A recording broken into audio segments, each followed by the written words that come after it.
Presenta al doctor Mariel y Esta empezamos, reunión está pues. siendo grabada. Sí, bueno, buenos días con todos los presentes. El día de hoy tenemos el gusto de contar con la presencia del doctor Carlos Siberio. El doctor Carlos Siberio, él ha realizado su residencia médica en el Instituto Nacional de Salud, ha realizado su fellowship en uveitis, córnea y enfermedades externas en el Proctor Foundation, la University of California, es miembro titular de la Sociedad Peruana de Oftalmología, miembro internacional de la American Academy of Ophthalmology. Doctor Siberio, muchas gracias por participar de nuestro curso. En realidad es muy grata su presencia y lo dejo a cargo de la ponencia. Muchas gracias, doctora Paredes, doctor Barriga, les agradezco mucho la invitación. Eh, bueno, vamos a empezar con este tema de cirugía de catarata en pacientes con uveitis, que es muy interesante porque aquí vamos a enfrentarnos a pacientes como este, ¿no? Que van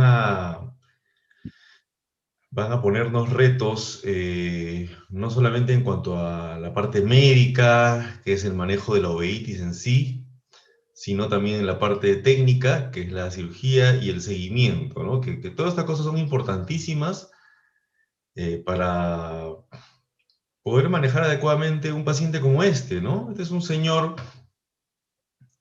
que cuando yo trabajaba en el Lino vino, justo después del terremoto de Pisco, y bueno, por el estrés, sabe Dios por qué se le activó una uveitis terrible en los dos ojos, con la falta de atención que había, pues terminó en esto, ¿no? Vino ciego, aquí ven poliosis, ya podrían imaginarse que este señor tenía un síndrome de Bosco-Yanagi-Ará, tenía vitiligo, y bueno, básicamente vino por ayuda porque ya no veía nada, y vemos pues esta catarata complicada, ¿no? Así es como se le llaman estas cataratas secundarias de uveitis, con sinequias. Esto le generó un iris bombé que tuvimos que hacerle una iridotomía para evitar un glaucoma agudo, ¿no?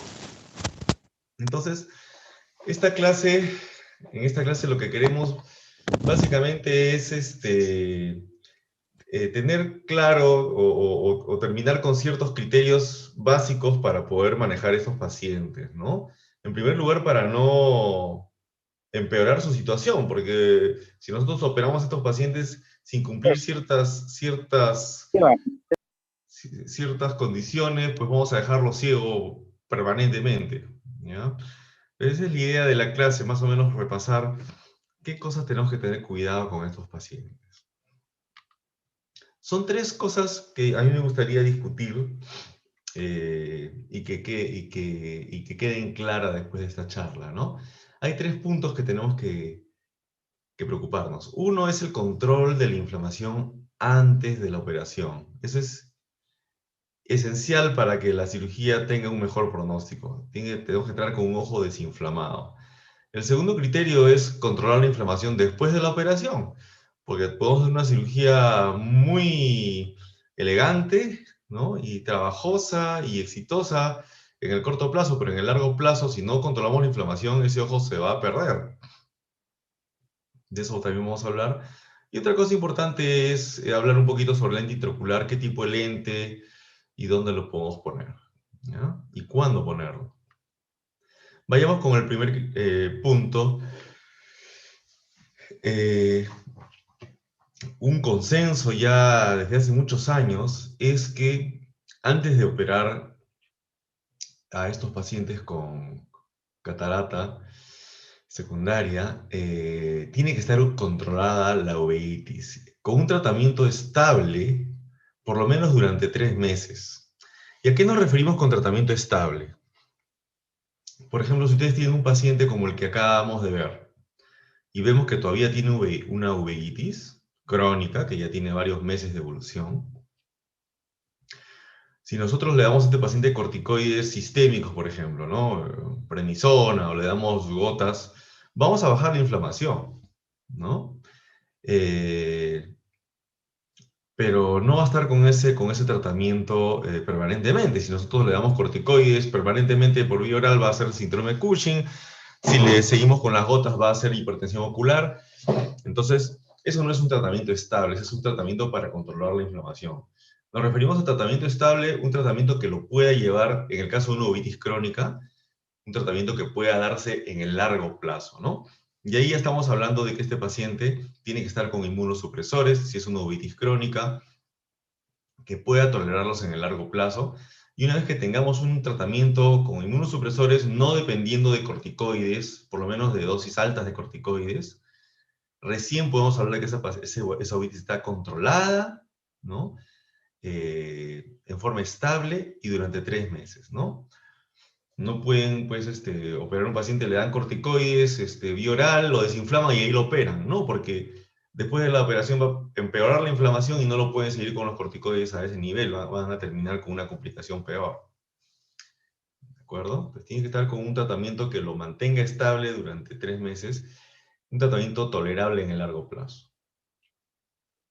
Y bueno, si es una uveitis inactiva, que simplemente vemos sinequias, pero ya no hay uveitis, lo observamos, vemos unos 3 meses que esté tranquilo, que no se reactive, y ahí lo operamos. La cosa es que no debe haber inflamación antes de la cirugía.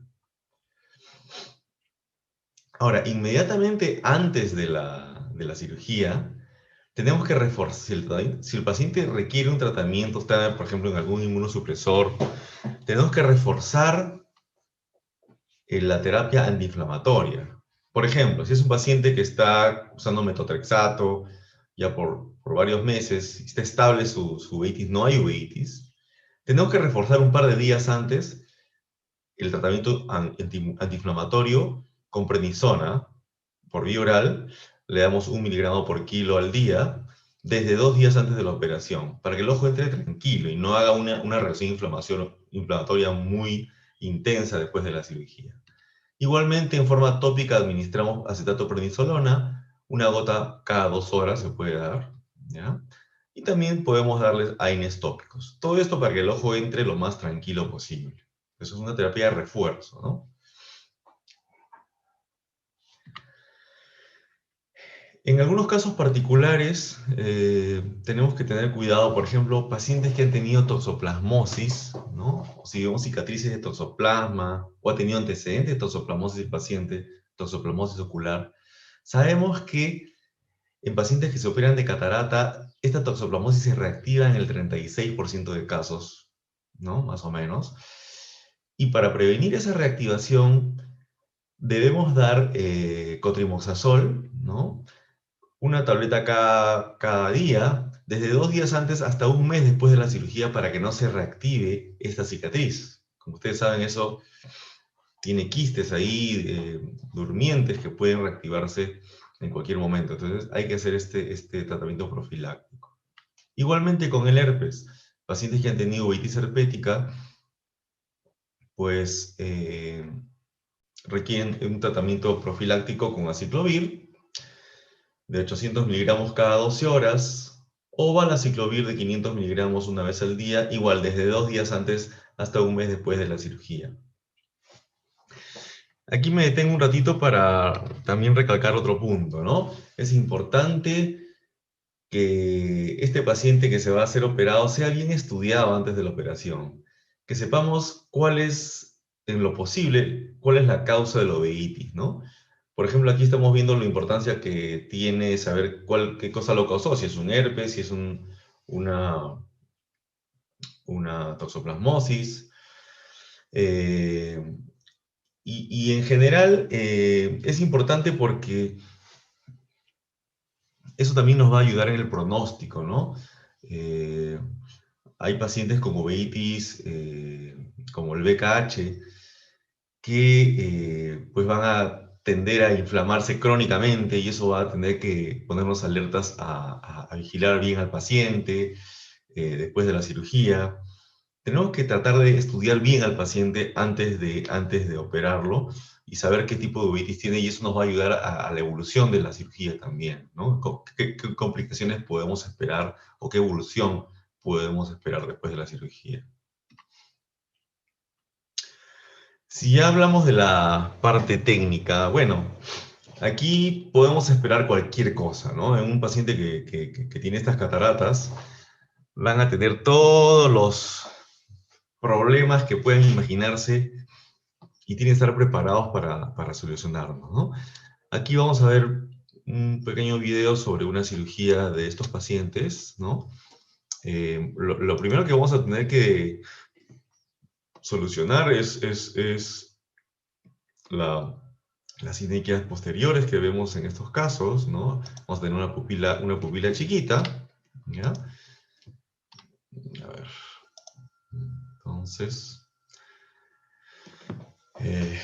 con una espátula o un culen, como en este caso, poco a poco vamos a ir liberando eso. En este caso había muchas adherencias. Miren cómo se mueve todo, ¿no? Esa zónula debe estar muy débil y esa es otra cosa que tenemos que tener cuidado, ¿no? Vamos quitando ahí unas membranas que se adhieren al borde pupilar que tenemos que ir sacando para que pueda dilatarse la pupila. Está todo pegado. Y si no dilata, pues recurrimos a unas pequeñas esfinterotomías para que se relaje un poco la pupila. Y aún así, miren cómo no tenemos una pupila suficiente. Miren el viscoelástico, cómo va disecando el iris, que está pegado al cristalino. Miren cómo se forman esas ondas, porque hay unas adherencias también que impiden que la pupila se dilate. Y todo eso hay que irlo soltando. Bueno, una cosa que es de mucha ayuda para estos casos son los ganchos, ¿no?, de iris, que nos van a permitir tener un campo operatorio más adecuado, ¿no? Esta es una catarata, en este caso, lechosa. Nosotros ya una vez puesto el viscoelástico tenemos que untar el azul de tripán por debajo del viscoelástico, ¿no? Para que se tiña la cápsula. Y luego empezamos con la capsulorhexis. Miren aquí, en este caso, cómo hay una gran fibrosis en la cápsula anterior que no nos permite continuar con la capsulorhexis, ¿ya? Y ahí se detiene, ¿ya? Ahí ya no podemos seguir avanzando. Si intentamos más, podemos romper la zónula porque estamos traccionando ahí demasiado.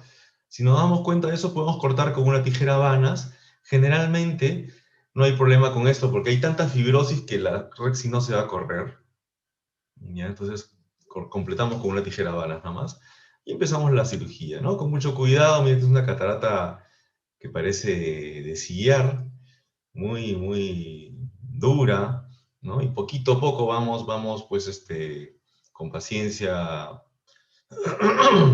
resolviendo el caso según se vaya presentando, ¿no? Es importante sacar bien todos los restos de corteza porque estos van a generar más inflamación después de la cirugía. Entonces hay que limpiar muy bien y luego ponemos el intraocular en el saco capsular, ¿no? Bueno, al día siguiente podemos tener esto, ¿no? Por más corticoides y prolijos que hayamos sido en la cirugía, pues siempre va a haber más inflamación que lo normal en el postoperatorio, podemos tener ifema, y esto hay que manejarlo rápido, porque esta fibrina que se forma ahí es como un pegamento que va a pegar el iris contra la cápsula posterior, nos va a hacer sinequias, nos puede hacer hasta un bloqueo pupilar, y se complica todo, ¿no? Entonces aquí lo que hay que hacer es una terapia intensiva con corticoides, seguir con la prednisona bioral, dar el Predforte o el acetato de prednisolona cada hora, o hasta cada media hora el primer día podemos darlo para que esta fibrina se vaya reabsorbiendo, no vaya formándose más fibrina y se vaya reabsorbiendo, ¿no? Entonces hay que ser y no terminemos en esto, porque al final este es un ojo que fue operado, pero por gusto, porque miren cómo terminó con toda una fibrosis alrededor del lente, y este ojo está en tisis, ¿no? Lamentablemente porque no hubo un buen control postoperatorio. Entonces, ese es el segundo punto crítico, controlar la inflamación postoperatoria. En el postoperatorio inmediato, como les decía, la prednisona es nuestro mejor amigo, 1 miligramo por kilo, continuamos con esto, ¿no? El acetato de prednisolona cada media hora o cada 1 hora, y según vayamos viendo la reacción inflamatoria, ir reduciéndola progresivamente, ¿no? Los midriáticos también son importantes para prevenir estas sinequias. De preferencia usamos tropicamida o tropicamida más fenilefrina cada 8 horas. Hay que evitar la atropina porque la atropina lo que va a hacer es una dilatación permanente de la pupila y eso va a hacer que se formen sinequias con la pupila dilatada, ¿no? A veces las sinequias se forman entre el borde pupilar dilatado y la cápsula, y la cápsula del cristalino y el lente queda por adelante del iris, ¿no? Entonces, no usar atropina, preferimos usar tropicamida o su mezcla con fenilefrina para que el iris o la pupila juegue, ¿no? Se vaya abriendo y cerrando y evite este tipo de adherencias y complicación, ¿ya?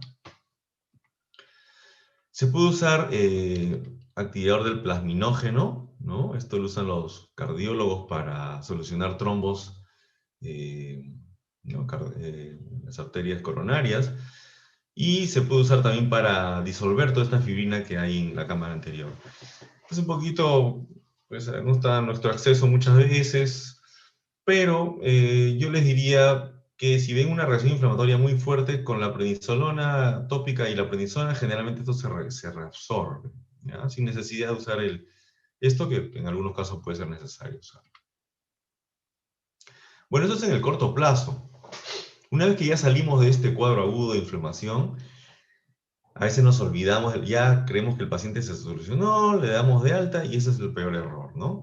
Tenemos que controlar en el largo plazo la uveitis. Por eso les decía que es importante saber qué tipo de uveitis tiene, porque si es una uveitis que nosotros sabemos que es crónica, como en un Bosca-Yaray arada, eh, o es una uveitis recurrente, ¿no? Como vemos a veces en las espondilitis anquilosantes, que vienen con frecuencia uveitis, y no controlamos estos cuadros posteriores, pues se nos va a complicar nuevamente el ojo y peor todavía, porque el lente intraocular actúa como una especie de, de base para que se formen alrededor fibrina y membranas ciclíticas y se complica más la cosa, ¿no? Y pasa esto, por ejemplo, ¿no? Miren cómo se ha adherido todo el... Este es un paciente operado de catarata, pero que no se ha controlado bien, y se han formado todas estas adherencias a la córnea, estas sinequias posteriores que pueden generar un glaucoma. Hay una fibrosis intensa alrededor del lente intraocular y esa fibrosis se puede ir hasta el cuerpo ciliar y traccionarlo y el ojo termina en tisis, ¿no? Porque entra en hipotonía y termina en tisis. Entonces, eso es lo que hay que evitar con el tratamiento antiinflamatorio en el largo plazo. Estamos hablando ya de pacientes crónicos, pues prácticamente durante meses o años hay que estarlos controlando, ¿no? No dejar su tratamiento de uveitis. Estos pacientes, por ejemplo, si no están bien controlados, tienden a hacer una contracción de la cápsula, ¿no? Se contrae la cápsula y se extruye el lente intraocular de la cápsula y terminamos con una luxación del lente en cámara anterior, como vemos en este caso, ¿no?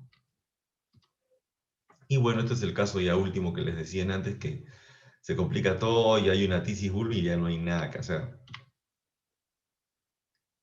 Por último, quería hablar un poquito sobre lente intraocular, ¿no? El lente que mejor va en estos casos es el lente acrílico hidrofóbico, ¿no? Eh, o también en su defecto, si no es posible usarlo, se puede usar un lente PMMA, ¿no? Es preferible siempre operar a estos pacientes con facomulsificación porque la incisión va a ser más chiquita, va a haber menos trauma quirúrgico, pero si no es posible hacerlo, se puede hacer también una extracapsular o un mini nuc, y en este caso podemos usar un lente de PMMA. No es lo ideal, pero si la uveitis está bien controlada, como les acabo de decir, es posible beneficiar a estos pacientes con una extracapsular incluso, ¿no? Pero no va a ser tan bueno el resultado como una faco. El lente hidrofóbico, el lente hidrofóbico, perdón, sí, como les decía, es el que mejor va, pero como ustedes saben, este es un lente un poco pegajoso, ¿no? Eso tiene la ventaja de que el lente se pega a la cápsula bien, ¿no? Se adhiere bien a la cápsula, está bien fijo, pero cuando hay una uveitis, por ejemplo, este es un paciente con iridociclitis heterocrómica de Fuchs que tenía inflamaciones recurrentes después de la cirugía, y miren cómo se forman estos depósitos sobre el lente intraocular, porque este es un lente un poco como les decía, pegajoso, ¿no? La superficie es un poco pegajosa y y se forman con más facilidad estos precipitados, que se pueden solucionar con jack láser. Uno les da con jack láser a una intensidad baja y esos precipitados empiezan a, a disolver o a destruir, ¿no? Con este láser y se limpia el lente, ¿no? Pero bueno, esta es una de las desventajas. Pero eso es mejor atender esta situación. Este es un paciente que yo operé hace mucho tiempo y le puse un lente hidrofílico, un lente intraocular hidrofílico. Eh, la ventaja del lente hidrofílico es que no forma estos precipitados, no es un lente tan pegajoso como el hidrofóbico, pero miren lo que pasa, ¿no? Como les decía, en estos pacientes con el tiempo la cápsula tiende a contraerse y eso pasó en este paciente, se contrajo la cápsula, como es un lente que no se adhiere a la cápsula, es más resbaloso, entonces es más fácil para la cápsula contraerse y causar esto. Aquí vemos cómo se ha contraído todo.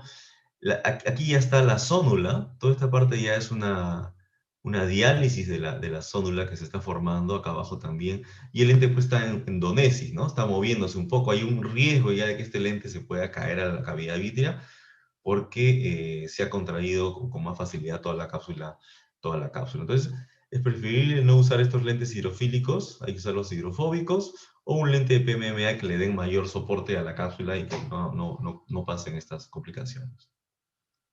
Es importante también hacer una capsulorhexis grande, ¿no? Si hacen una capsulorhexis chica, también va a haber una fimosis de esa capsulorhexis y eso se contrae y jala la cápsula y la zónula. Es mejor hacer una capsulorhexis un poco grande para que no haya tanto este fenómeno.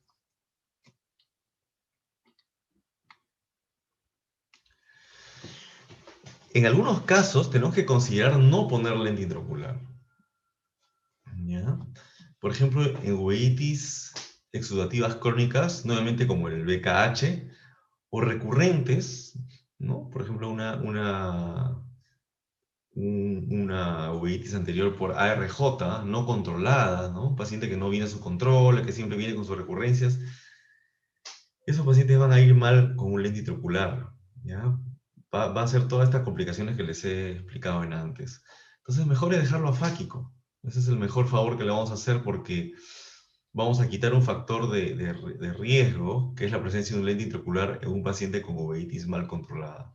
Mejor, si es un paciente de provincias, que ustedes ven que tiene una uveitis de estas crónicas que siempre recurren, hay que estar en tratamiento, pero no es cumplidor, pues mejor es no ponerle lente intraocular. Como en este caso, ¿no?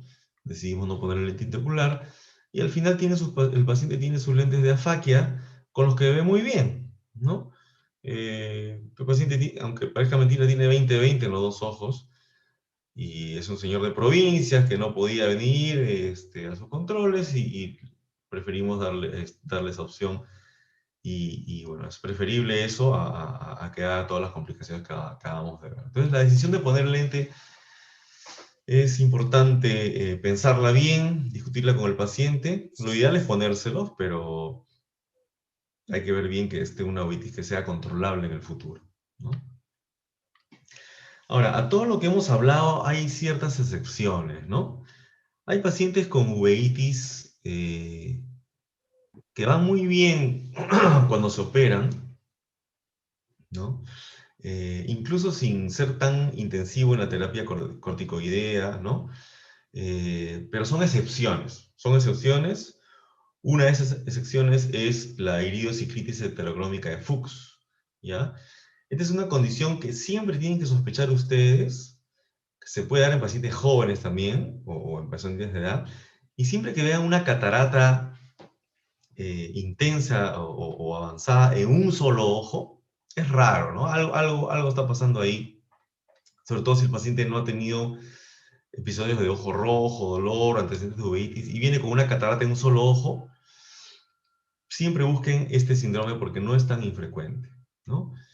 La iridociclitis heterocrómica de Fuchs es una inflamación, una inflamación crónica en la cámara anterior, agarra también un poquito el vítreo, Está causada, parece, por el virus de la rubiola. Se han encontrado anticuerpos contra ese virus en el humor acuoso en gran parte de estos pacientes. Y es una ovitis crónica, pero que no produce sinequias, no produce fibrina, es una inflamación, digamos, bastante leve, ¿no? Y el paciente se da cuenta, los síntomas que tiene básicamente es cuando aparece catarata, ¿no? Ahí viene el paciente a acudir, acudir a la clínica o al oftalmólogo, pero un detalle que puede ayudarnos a identificar este caso es que estos pacientes hacen una atrofia difusa del iris. Ya miren cómo el iris está como planchado, no se ven las criptas. El mismo paciente, miren el otro ojo cómo está, tiene las criptas bien definidas, ¿no? Entonces, estos pacientes hacen una atrofia difusa del iris, y ahí, cuando vean esto, eso es una iridociclitis heterocromónica difusa, más probablemente, ¿no? Otra característica es que tiene unos precipitados retroqueráticos dispersos en toda la córnea, de tipo estrellado. Si ustedes ven los precipitados de cerca, van a ver que tienen como unas espículas, ¿no? Y eso se llaman precipitados estrellados, y esto es muy característico también de estos pacientes. Como les decía, estos pacientes sí evolucionan muy bien con una cirugía de catarata. No se necesita hacer mayores diferencias que con una catarata normal, porque no hacen sinequias, no hacen fibrina después de la operación. Tienen muy buen pronóstico. Este es un paciente que operamos. Ven cómo tiene el iris atrofiado, como si fuera metal martillado, ¿no? Está todo atrófico el iris. Sí hacen estos precipitados sobre el lente que se pueden limpiar después con láser, como les digo, pero van muy bien. Van muy bien. Sí, hay que tener, digamos, los cuidados igual con corticoides, pero no es tanto, el pronóstico es muy bueno de estos pacientes, ¿no? Igualmente, esos pacientes se pueden operar aunque haya un poquito de inflamación dentro del ojo. ¿Ya? Eso también es una excepción, ¿no? Porque, como les digo, es una inflamación bastante benigna que no va a causar mayores problemas. Entonces, para concluir, hay tres puntos críticos pues, que quisiera que recuerden. Uno es el control de la inflamación en la fase preoperatoria, ¿no? Tiene que estar con un tratamiento estable durante por lo menos 3 meses, y darle un tratamiento preoperatorio de refuerzo en el preoperatorio inmediato, ¿no? Con corticoides tópicos y sistémicos. El control de la inflamación postoperatoria es importantísimo, tanto en el postoperatorio inmediato como en el largo plazo, que es donde lo que nos olvidamos muchas veces y no le decimos al paciente que siga viniendo. Y por último, el lente intraocular tiene que estar en el lugar apropiado. Cuando digo eso me refiero al saco capsular, ¿no? Hay que poner el lente dentro del saco, porque si lo ponen en el sulcus o en cámara anterior, pues hay más riesgo de complicaciones, ¿no? Son sitios donde van a haber más riesgo de adherencias, de glaucoma. Traten de poner siempre el lente, asegurarse que está en el saco capsular, ¿no? Un lente acrílico hidrofóbico en el saco capsular es la situación ideal. Muy bien, eso es lo que quería compartir con ustedes, y estoy abierto a todas las preguntas que puedan tener. Doctor Siberio, muchas gracias. De verdad, una ponencia excelente para todos nosotros los residentes. Hay muchas cosas que han quedado claras, ¿no? Más que nada es importante, como usted menciona, el manejo preoperatorio y posoperatorio. Yo tengo una duda. Si nosotros tenemos pacientes con uveitis por toxoplasma y herpes, que son de repente aquí en el hospital los pacientes que vemos con mayor frecuencia, ¿no? Ya que tenemos el área de infectología, de todas maneras, es mínimo indispensable esperar los 3 meses que usted recomienda para recién realizar la cirugía, o es mejor esperar un poco más de tiempo para evitar las complicaciones que usted menciona. A ver, por ejemplo, la toxoplasmosis es una uveitis que se puede tratar y curar por lo menos el episodio agudo, ¿no? Entonces, en estos casos hay que tratarlo hasta que se inactive la uveitis, hasta que veamos que se cicatriza ya la lesión, ya no hay reacción en cámara anterior ni en cámara vítrea. Y hecho eso, hay que esperar, bueno, el criterio en realidad es 3 meses, ¿no? O sea, si ustedes ya ven que el paciente tiene 3 meses de inactividad, se puede operar. No hay una regla de oro. Obviamente, en cualquier caso, cuanto más tiempo pase el paciente con el ojo tranquilo y sin inflamación, va a ser mejor o va a ser menos inflamación después de la cirugía, ¿no? Entonces, pero el tiempo mínimo es de 3 meses, ¿no? En estas cosas, pues, no hay recetas de cocina, ¿no? Hay que saber un poquito el criterio médico, pero ese es el tiempo mínimo. Entonces, una vez que tiene un paciente que ya se inactivó 3 meses, lo pueden operar, pero siempre dándole su terapia profiláctica, ¿no? Les dan su Bactrim Forte una vez al día, desde 2 días antes hasta un mes después, y eso va a disminuir el riesgo de recurrencias. Lo mismo para el herpes, ¿no? Una vez que ya está inactivo el cuadro, ya le han quitado los corticoides, si es que es una ovitis por herpes, le han podido quitar el corticoide o esta una dosis mínima, ¿no? Hay pacientes con herpes que necesitan una gotita interdiario o una vez por semana para mantenerse bien, pero si ya están digamos, están controlados con esa dosis mínima durante 3 meses, pues ahí pueden operar al paciente, ¿no? No sé si eso responde a su pregunta, doctora, Sí, ¿sí? doctor. Muchas gracias. Si me permites, Mariel. Sí, doctor. Carlitos, felicitaciones, realmente una clase muy didáctica, como dijo Mariel. Yo quería compartir contigo y hacerte una pregunta al respecto, y es el hecho de que muchas veces, sobre todo los cirujanos de segmento anterior, reciben pacientes ya manejados con de uveitis, que han dejado seguramente alguna secuela evidente en el examen, pero que no tienen por historia, no llegan a concretar efectivamente si hay ya esos 3 meses de inactividad o no. Entonces el cirujano lo examina al paciente, ve secuelas, ve que hubo algo, no ve actividad probablemente, y algunas veces se decide operar y nos ha pasado a nosotros en el hospital, a mí personalmente me ha pasado, haber recibido pacientes con tratamiento en otros lugares, haberles hecho el examen, tratar de ver si hay algún signo de actividad, y a pesar de eso, bueno, con esa información se les ha operado y nos hemos encontrado con lo que tú dijiste, ¿no? Que después de la operación se prende el cuadro y empieza todo como si hubiera sido una uveitis causada por la cirugía, ¿no? Entonces, la pregunta era, ¿hay maneras, hay algo que te sirva para saber si esta uveitis, que ya parece estar en estado cicatricial, silente aparentemente, ya está lista para operar? ¿O es que tenemos que entrar ya con expectación armada y prepararnos para una eventual inflamación después del tratamiento? ¿Cómo se maneja o cómo recomendarías manejar esas situaciones? Porque, claro, los criterios que tú has aplicado, que me parecen excelentes, van bien cuando uno conoce al paciente, lo ha manejado, uno mismo le ha dado el tratamiento y sabe cuánto tiempo lo está tratando. Pero cuando te llega el paciente de otro lugar, aparentemente ya tratado, ¿qué haces? ¿Cómo lo manejas? Sí, sí, es muy buena pregunta porque es la situación Muy frecuente. frecuente, ¿no? ¿No? A ver,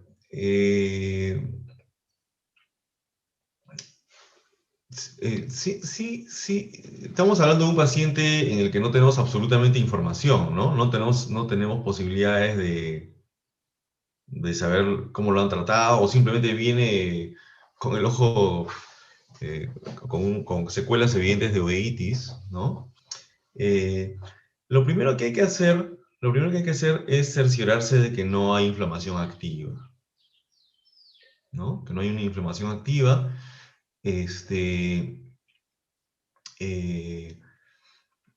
Bueno, hay que examinar bien al paciente, ver si hay o no hay presencia de Tyndall, preguntarle al paciente si en los últimos semanas o meses ha tenido el enrojecimiento, ahí nos podemos dar cuenta un poquito de la evolución de esto, ¿no? La anamnesis también es importante porque nos puede orientar un poco sobre qué tipo de uveitis es la que ha tenido el paciente, ¿no? Si el paciente pues, tuvo un trauma ocular y vemos que el ojo tiene sinequias, sabemos que eso fue secundario a un trauma, ¿no?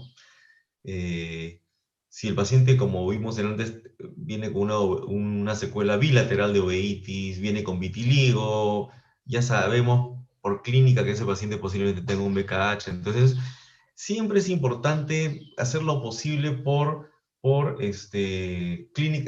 menos en la anamnesis, en primer lugar, tratar de ver desde hace cuánto ya la uveitis está tranquila y más o menos qué tipo de uveitis lo que tiene el paciente, ¿no? Y bueno, aquí ya estamos entrando en el diagnóstico diferencial de uveitis que creo que está fuera del alcance de la clase, pero es importante y si necesitamos ayuda de alguien que tenga más experiencia en esto, pues buscarla, ¿no? Para tratar de orientarnos antes de entrar a operar.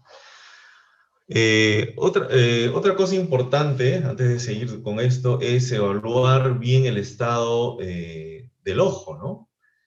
Pues si no vemos el fondo de ojo, tenemos que hacer una ecografía, ver si es que hay algún tipo de desprendimiento de retina o muchas opacidades en el vítreo. Incluso es muy útil hacer un VM para ver si hay presencia de membranas ciclíticas.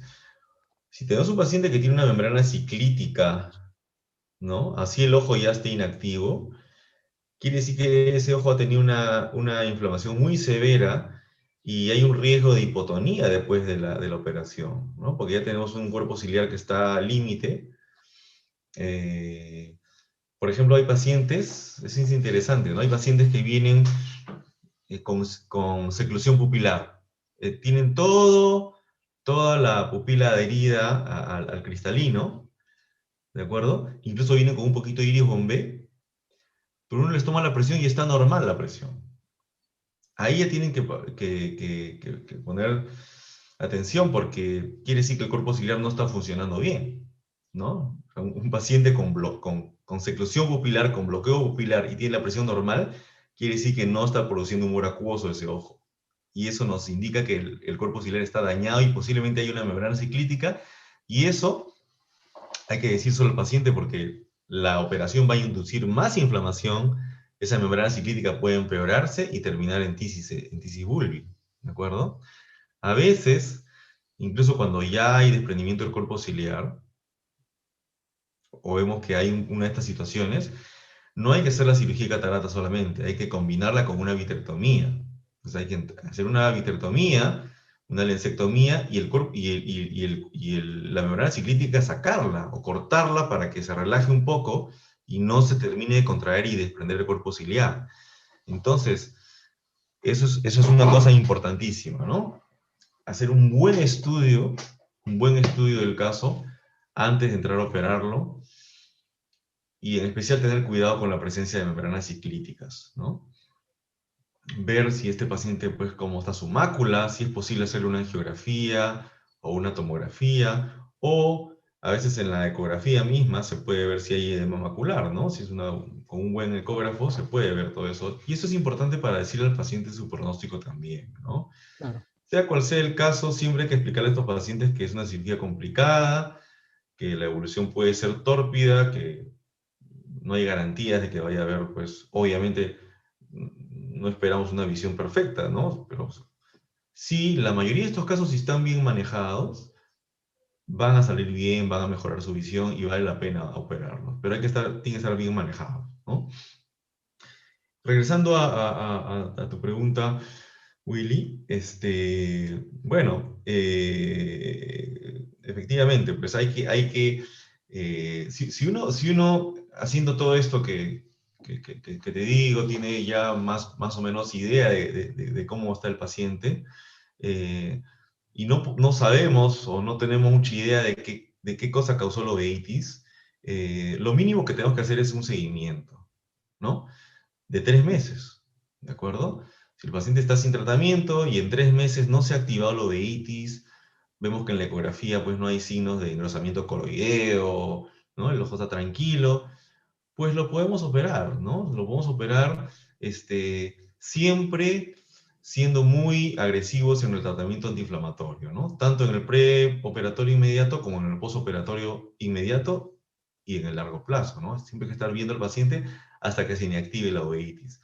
Eso es lo principal, no, este, eh, eh, evidentemente, pues, hay que tener mucho cuidado con la cirugía. Durante la cirugía, en lo posible, ser lo menos traumático posible con los tejidos, ¿no?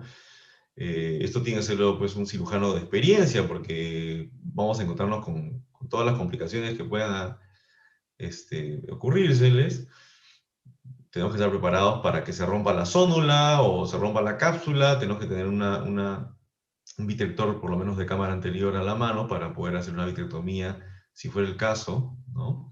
Entonces, bueno, y como les digo, aquí lo básico es ser agresivos en el tratamiento antiinflamatorio pre y postoperatorio, ¿no? Si hacemos eso, es posible que tengamos éxito, ¿no?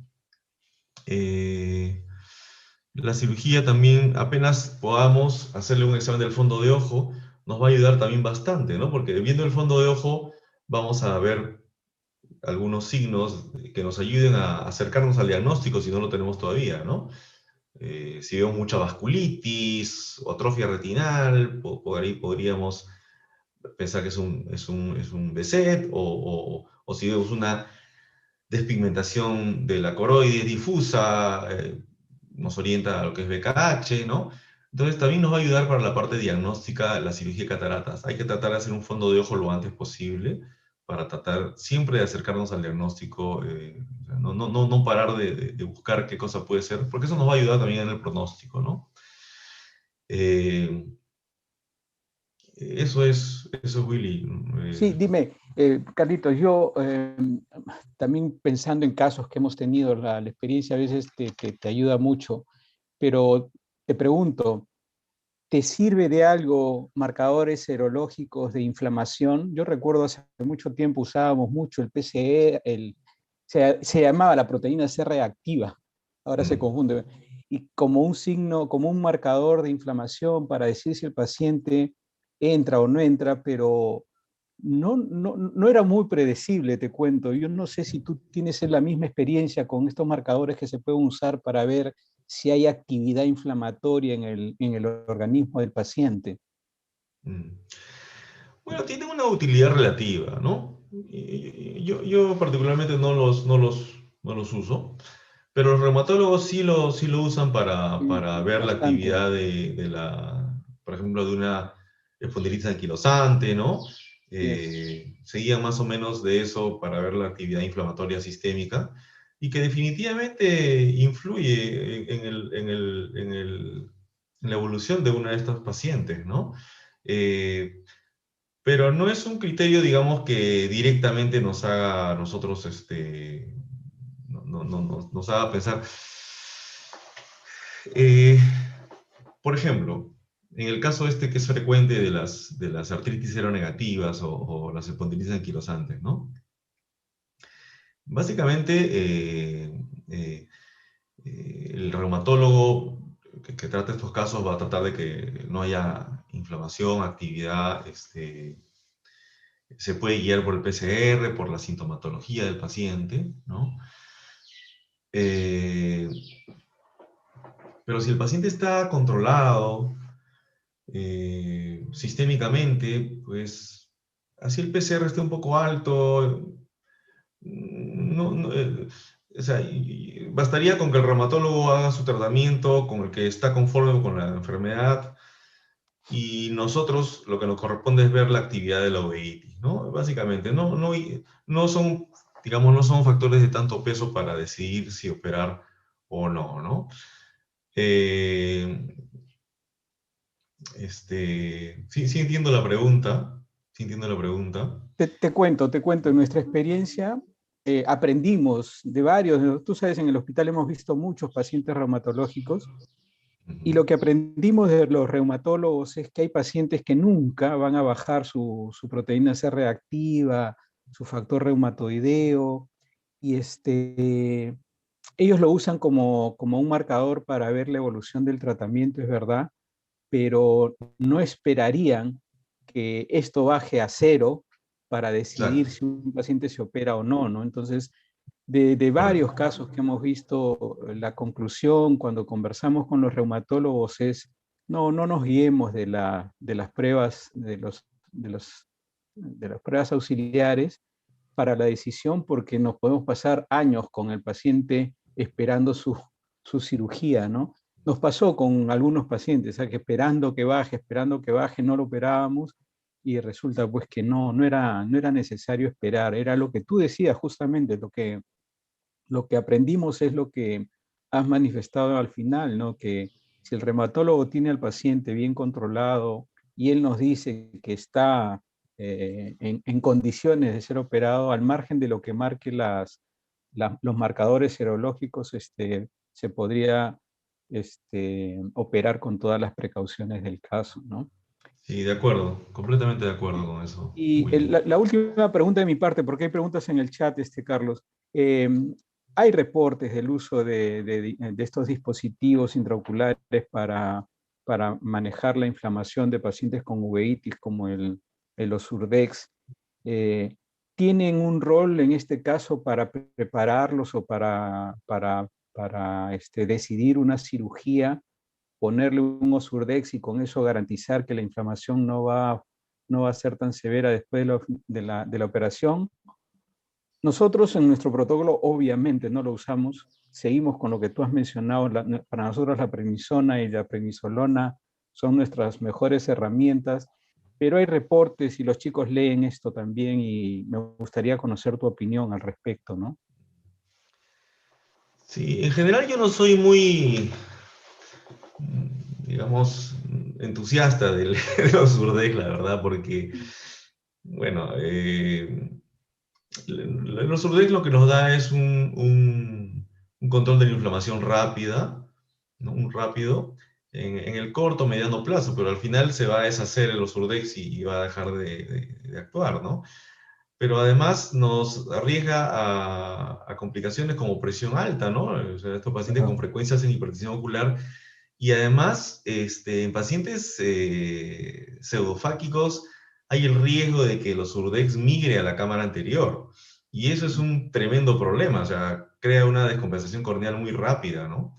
Entonces yo les diría que en realidad no se debería usar. En pacientes que se van a operar de catarata, o incluso afáquicos o pseudofáquicos, no debería usarse, ¿no?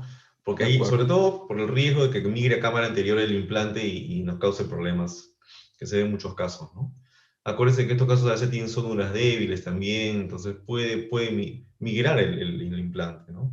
No estaría indicado. Como tú dices, suficiente con la prednisona, con la prednisolona que usamos. Podrían en algunos casos complementar con corticoides perioculares, ¿no? Eso sí puede mm, ayudar, mm, ¿no? claro, Este, sí, eso puede ayudar en casos que quieren controlar bien la inflamación, ¿no? Poner triancinolona o metilprednisolona de depósito en forma periocular, eso ayuda, eso ayuda. Hasta pueden ponerle triancinolona intraocular también, si es un caso que tiene mucho edema macular, ¿no? Pero ya un Orsudex tiene mucho riesgo, me parece que no es necesario corrérselo, ¿no? de acuerdo. Mariel, había creo que una pregunta, por lo menos leí la de Kenji. ¿Aló, Mariel? Ya, doctor, sí, tenemos Sí, la te pregunta de preguntaba Kenji. hay una pregunta del chat de Kenji, me parece. Sí, sí, doctor. La pregunta de Kenji es, con respecto al ejemplo que usted nos dio sobre el lente hidrofílico, ¿por qué decidió o cuál fue la razón por la cual decidió de repente usar este lente hidrofílico en lugar del hidrofóbico? Mm. Eh, Sobre todo por la menos predisposición de hacer depósitos, ¿no? Este era un paciente con una iridociclitis de Fuchs, ¿no? Que son pacientes que no les vamos a controlar la uveitis en el largo plazo, como les digo, ¿no? Como son uveitis, la idiosinclitis heterocrónica de Fuchs es una uveitis de buen pronóstico. ¿Por qué? Porque no hace sinequias, no hace membranas ciclíticas, va muy bien, así sigue activa, así sigue activa. Entonces el criterio es, en realidad no es tratarlo, no se tratan, se observan nada más. Pero esta actividad continua bueno, un poquito más sobre eso, si ustedes lo tratan, pues uno les da corticoides y bajan y le quita el corticoide y vuelve a reactivarse. O sea, no vale la pena embarcarse a tratar a esos pacientes siendo el pronóstico bueno, ¿no? Pero como son pacientes que van a seguir activos, tienden a formar estos depósitos que vimos sobre la superficie del lente intraocular, ¿no? Entonces, en este caso, decidí poner un lente hidrofílico que no está contraindicado, en realidad, no es una contraindicación poner un lente hidrofílico, ¿no? Pensé que este paciente iba a ir mejor con ese tipo de lente, sobre todo para evitar este tipo de depósitos, que efectivamente no los hizo, o sea, no hizo depósitos en el lente, pero hizo una contracción de la cápsula, que bueno, obviamente ya a partir de ahí nunca más lo puse este tipo de lentes, ¿no? Pero les quería mostrar un ejemplo para que se den cuenta que no hay que usarlos, ¿no? Viéndolo hacia atrás, sí, no fue una buena decisión, y bueno, pues así lamentablemente aprendemos a veces, ¿no? Así es. Ya, Ok. doctor, muchas gracias. ¿Alguna otra pregunta, Mariel? Creo No, que, doctor, por el chat ya no tenemos otra pregunta. pues bien. Carlitos, muchas gracias nuevamente. Siempre es grato verte y escucharte y siempre aprendemos cuando atendemos tus charlas. Así que te agradezco mucho que hayas podido participar. ¿No? A ustedes, Willy, y a todos ustedes, muchas gracias por la invitación, por la atención. Siempre es una alegría verlos y un placer compartir, pues, y conversar sobre estos temas interesantes. Estoy siempre a sus órdenes para cualquier otra conversación como esta. ¿Ya? Listo. Gracias. Muchas Muchas gracias. gracias, doctor Siberio. De verdad estamos todos muy Gracias. agradecidos. Gracias, doctora. Muchas gracias por todo. Listo. Cuídense. Gracias. Buenos días. Buenos días, Chao. doctor Guillermo, Mariel. doctor Barriga. Nos Sí, encontramos el día lunes a las 7 de la mañana. La clase va a sí. ser con el doctor Alfredo Terán, fijación escleral. Muy bien. Perfecto.